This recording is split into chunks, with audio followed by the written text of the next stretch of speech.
বসত করে কয়জন আমন জানো না। Good morning.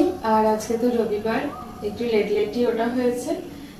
জল খাচ্ছি মাটির গ্লাসে, কারণ এই গ্লাসটা উত্তরপাড়ার ভদ্রকালী বলাকা মাঠ থেকে সৌভিক কিনে দিয়েছে।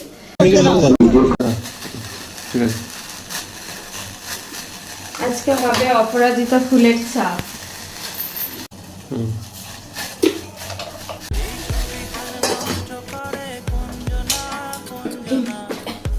দুটো গ্লাসের সাথে দুটো কাপও ম্যাচিং করে নিয়েছি। তো আজকে তো এতেই চা খাবো। সারা শীতকালটা আমরা এই তুলসী আর মধু দিয়েই চা খেয়েছি। মধু দিয়ে খেয়ে কিন্তু খুবই উপকার পেয়েছি, শরীর খুবই ভালো ছিল, কোনো সর্দি কাশি কিচ্ছু হয়নি।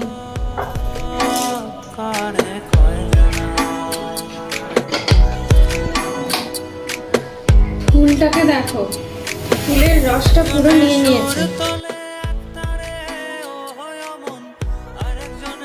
চা রেডি, একদম হার্বাল টি, বাড়িতেই বানিয়ে নিয়েছে হার্বাল টি।